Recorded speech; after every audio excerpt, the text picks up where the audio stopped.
आज अपन पढ़ेंगे जालोर के चौहान वंश के बारे में। अगर बात की जाएगी आरएस, अगर बात की जाएगी राजस्थान में first grade, second grade, third grade या कोई भी कंपटीशन एग्जाम हो जो राजस्थान लेवल का होता है, उसमें राजस्थान हिस्ट्री के अमूमन क्वेश्चन पूछे जाते हैं। उन्हीं में से प्रत्येक वंश जैसे आ रहे हैं कि यहाँ पर राजवंश है, उनमें से एक प्रमुख राजवंश आता है जालोर के चौहान। जालोर के चौहानों के बारे में आज अपन अध्ययन करेंगे। सबसे पहले बात करते हैं जालोर की। जालोर का नाम अपने को कहां से प्राप्त होता है? सबसे पहले आपने एक शिलालेख का नाम सुना होगा जिसका नाम है बिजोलिया शिलालेख। अगर बात की जाएगी बिजोलिया शिलालेख की, बिजोलिया शिलालेख में जालोर का नाम सबसे पहले अपने को जाबालीपुर प्राप्त होता है। ये जाबालीपुर नाम क्यों रखा गया इसका? एक महर्षि हुए जिनका नाम था महर्षि जाबाली, जिनकी कर्म भूमि तपोभूमि होने के कारण इस क्षेत्र का नाम जाबालीपुर पड़ा। बाद में इस क्षेत्र का नाम जाल वृक्ष की अधिकता के कारण इसका जो वर्तमान नाम है जालोर पड़ गया।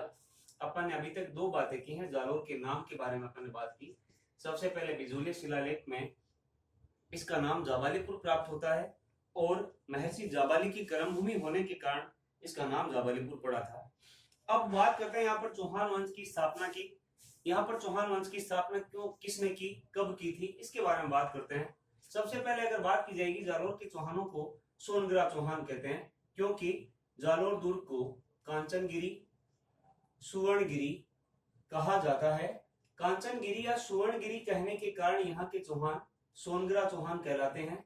और यहाँ पर जालोर में चौहान वंश की अर्थात सोनगिरा चौहान वंश की स्थापना 1181 में की जाती है कीर्तिपाल चौहान के द्वारा।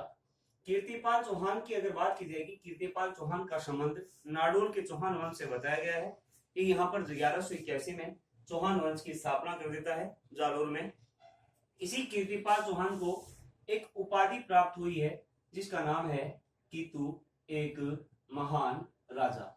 कीतु एक महान राजा की इसको एक उपाधि प्राप्त हुई है जो प्रदान की है मुहनोत नैणसी ने।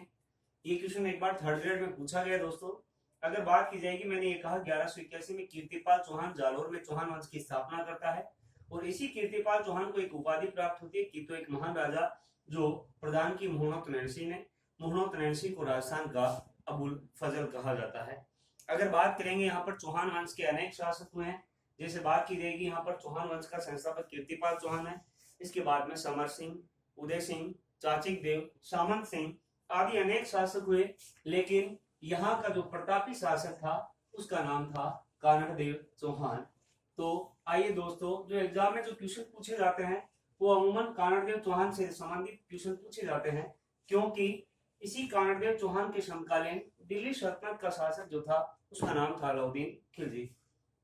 देखिए, बात करते हैं कानड़देव चौहान के बारे में। कानड़देव चौहान का समय पद्मनाभ के अनुसार देखेंगे 1305 से लेकर 1311 बताया गया है। इसी समय मैं अगर बात करूंगा दिल्ली सल्तनत की, अगर बात की जाएगी दिल्ली सल्तनत की शुरुआत होती है 1206 में और इस दिल्ली सल्तनत का समय 1526 तक रहा। दिल्ली सल्तनत में सबसे पहले जो वंश आता है इसका नाम है गुलाम वंश। नंबर 2 पे वंश आता है खिलजी वंश, जिसका संस्थापक था जलालुद्दीन खिलजी। और इसी जलालुद्दीन खिलजी का भतीजा हुआ अलाउद्दीन खिलजी, जो साम्राज्यवादी नीति का शासक था और इसका समय रहा 1296 से लेकर 1316 तक। अब साम्राज्यवादी नीति के होने के कारण अलाउद्दीन खिलजी अपने साम्राज्य का विस्तार करना चाहता था। सिकंदर सानी की इसने उपाधि धारण की थी और इसने अपनी सेनाएं उत्तर भारत के अलावा दक्षिण भारत में भी भेजी थी। इसी अलाउद्दीन खिलजी ने दिल्ली सल्तनत में सबसे पहले अपनी सेना को नगद वेतन देना प्रारंभ किया। सेना में शामिल घोड़ों को दागने की प्रथा का प्रचलन शुरू किया। सैनिकों का हुलिया लिखवाने की प्रथा का प्रचलन शुरू किया, जिसके कारण इसने एक मजबूत सुदृढ़ सेना तैयार की और उत्तर भारत के अलावा दक्षिण भारत में भी अपनी सेनाएं भेजता है। अब देखिए, जालोर का शासक कानड़देव चौहान है। ये प्रतापी शासक मैंने आपको बताया है। तो अलाउद्दीन खिलजी अपनी सेना, अलाउद्दीन खिलजी मैं आपको पहले ही बता चुका हूँ कहाँ का शासक था, दिल्ली का शासक था। तो ये मैंने लिख दिया है, दिल्ली का शासक है अलाउद्दीन खिलजी। इसी समय मैं बात करूंगा जालोर की। जालोर का जो शासक है इसका नाम है कान्हड़ देव। और अलाउद्दीन खिलजी अपनी सेना 1299 में गुजरात आक्रमण करने हेतु भेजता है। तो दोस्तों ये मैंने लिख दिया है गुजरात। और गुजरात का जो शासक इस समय था उसका नाम था कर्ण वघेला। तीन सल्तनत में साथ लेके चल रहा हूँ। दिल्ली की अगर बात की जाएगी, शासक अलाउद्दीन खिलजी है। जालोर का शासक कानड़देव है। गुजरात का शासक कर्ण वघेला है। और 1299 की घटना की चर्चा अपन कर रहे हैं। 1299 में अलाउद्दीन खिलजी अपने दो सेनापति उलुग खां और नुसरत खां को गुजरात के आक्रमण के लिए भेजता है। अब आप कहेंगे साहब आपने समय तो 1305 से लेकर 1311 बताया है, जबकि 1299 की घटना की चर्चा कर रहे हैं अपन। देखिए, इतिहासकारों में फरिश्ता का नाम सुना होगा आपने, मोनोथ नैन्सी का आपने नाम सुना होगा।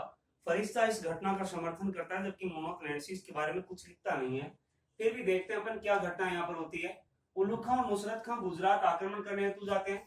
गुजरात में एक मंदिर भी नाम सुना होगा आपने, सोमनाथ का मंदिर गुजरात में जो पड़ता है, जिस पर 1025 में महमूद गजनवी ने भी अटैक किया था। उल्लू खां और नुसरत खां गुजरात आते हैं तो ये कर्ण वघेला दक्षिण भारत चला जाता है। इसकी पत्नी कमला देवी को उल्लू खां और नुसरत खां यहाँ से कैप्चर कर लेते हैं और अपने साथ में लेकर ये वापस दिल्ली जा रहे थे। इस बात का पता कानड़देव को चलता है तो कानड़देव इस गुजरात आक्रमण से वापस लौट रही सेना पर आक्रमण कर देता है। इनके पास सोमनाथ की जो खंडित मूर्ति थी उसको कानड़देव छीन लेता है और 5 अलग अलग गांवों में उसको स्थापित करवाता है। ये एक आक्रमण करने का प्रमुख कारण यहाँ पर बनता है।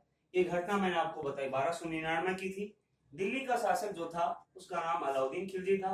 अलाउद्दीन खिलजी के दो सेनापति उल्लू खां और नुसरत खां, ये दोनों गुजरात जाते हैं। गुजरात के शासक कर्ण वघेला को पराजित करते हैं, सोमनाथ के मंदिर को लूटते हैं और सोमनाथ के मंदिर को लूट के जब ये वापस दिल्ली जा रहे थे तो इन पर आक्रमण करता है कानड़देव चौहान, जिसके द्वारा सोमनाथ की खंडित मूर्ति को इनसे छीना गया और 5 अलग अलग गांवों में इसको स्थापित करवाया गया। अब देखिए दोस्तों, 1305 की घटना आती है। 1305 की घटना की बात करूंगा मैं आपके सामने। 1305 में दिल्ली का शासक अलाउद्दीन खिलजी ही रहेगा, क्योंकि इसका शासनकाल 1316 तक रहा है। इसीलिए मैं यहाँ पर लिख रहा हूँ दिल्ली का शासक अलाउद्दीन खिलजी।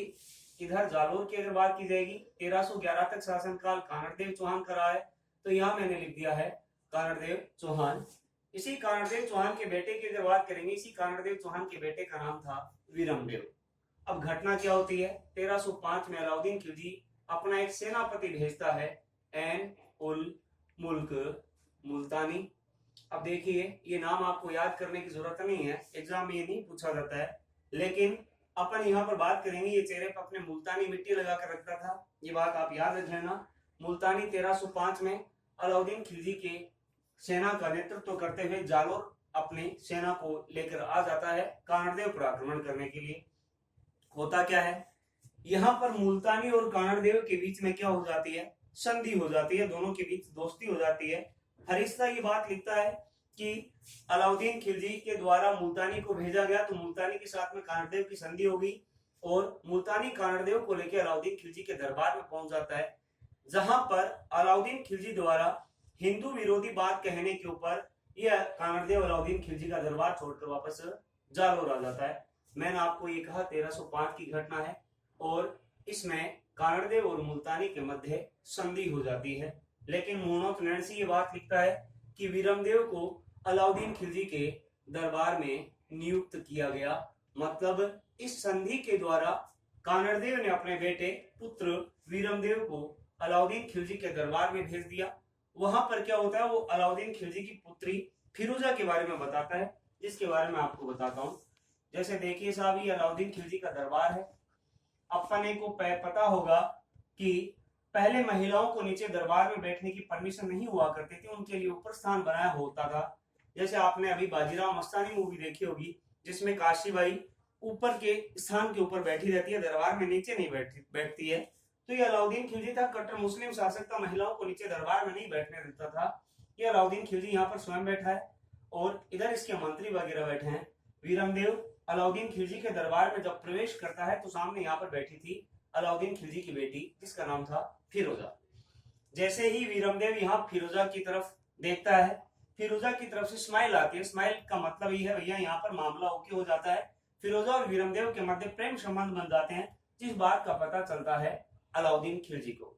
अलाउद्दीन खिलजी को जब इस बात का पता चलता है दोस्तों, तो अलाउद्दीन खिलजी मैसेज भिजवाता है कानड़देव के पास में और ये कहता है कि क्यों ना अपन एक अपनी इस दोस्ती को, अपनी इस दोस्ती को रिश्तेदारी में बदल दिया जाए, मतलब वीरमदेव और फिरोजा की क्या करवा दी जाए, शादी करवा दी जाए। लेकिन कानड़देव चौहान जो था वो एक तुर्क महिला को अपने परिवार की बहू नहीं बनाना चाहता था, जिसके कारण वीरमदेव को वापस जालोर आने की बात कह देता है। ये घटना मैंने आपको बताई 1305 की थी। दिल्ली का शासक अलाउद्दीन खिलजी था, जिसमें